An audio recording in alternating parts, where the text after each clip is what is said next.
Hello guys, what's going on? And I know what you guys are thinking, you're like, wiser.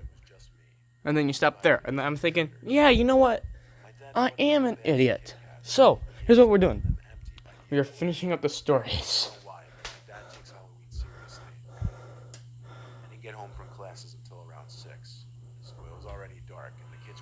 Guys, later on, 2K20, 20, video.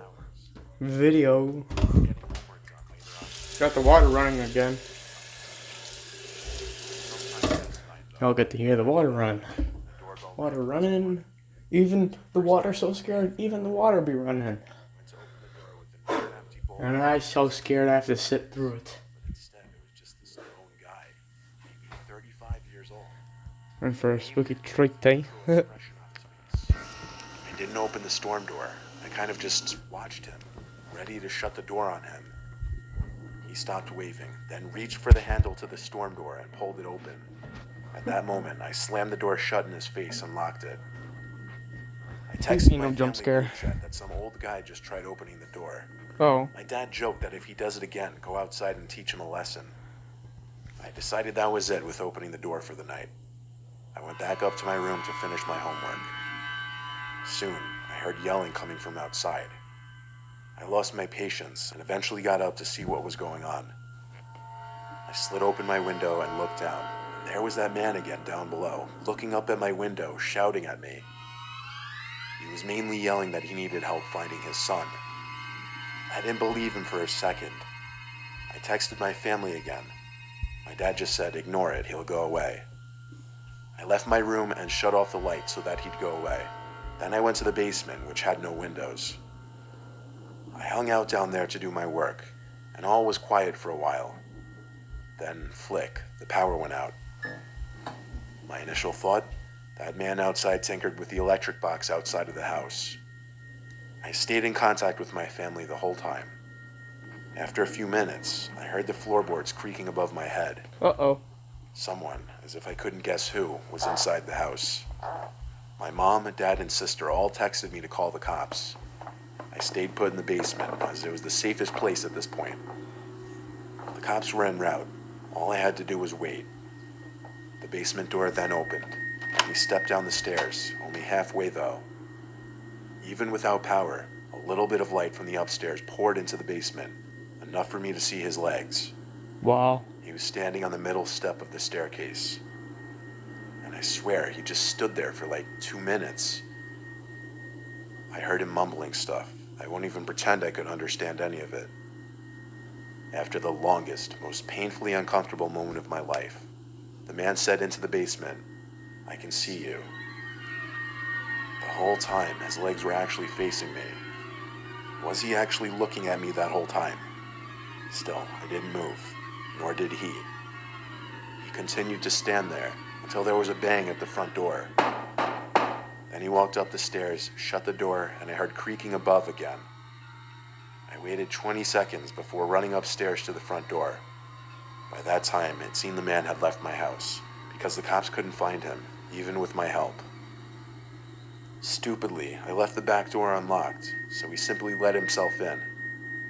As for the power, he messed with the electric box outside, as I predicted.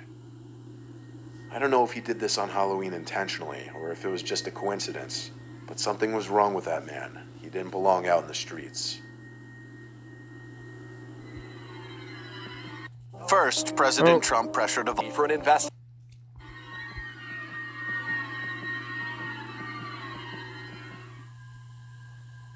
Halloween night. I don't know what year it was, but it was probably like 4 years ago, and it was a Saturday. I'll keep this short and to the point. My friend Tanner and I were set on doing something scary that night, and that ended up being a visit to the abandoned house way up the road from our campus. No, son. It was at the top of the hill, and No. some students referred to it as the Blair Witch House, simply because it sat all by itself on an enclosed property, and it had been abandoned for years. So come 10 o'clock, Tanner drove us all the way up the road Probably and parked 7, his car in the dirt outside of the property. Gone. We walked up the hill to the house. Corrected. Even just seeing the unlit house standing in the dark. Predicted, gone, corrected. We both came with backpacks full of tools like flashlights, sounds like it would happen. knives just in case. He even brought a crowbar. I did it. Surprisingly, he didn't need it though, because the front door was already cracked open. This is where the flashlights came in, because of course the inside was as dark as it gets. The house seemed to be scrapped for just about everything, because nothing was left except junk. Nothing very exciting. Then there was a thump from upstairs. Tanner and I looked at each other, and we agreed to go upstairs and check it out. He led the way up the stairs, which were extremely rickety. We got to the top, and there was a small hall with 3 doors. Bruh. We passed the first room, which was a tiny bedroom with an old collapsed bed frame still in there. There was a second door on the left. This one led to an empty bathroom. There was one more door, this one on the right of the hall. We stepped inside. This bedroom was definitely the master bedroom. There was a bed frame sitting in the center of the room still.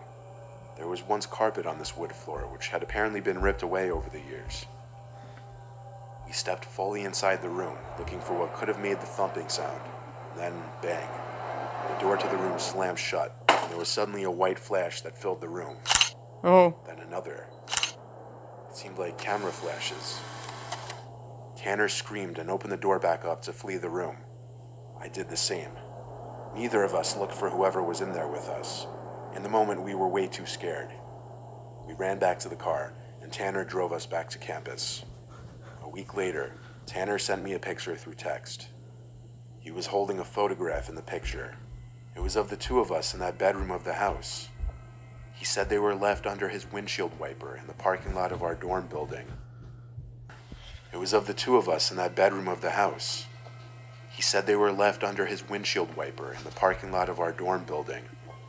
I told him throw them away and park somewhere else from now on. We only told a few close friends about this, and we never went near that house again. But you did. And y'all enjoyed. 2K20 coming soon.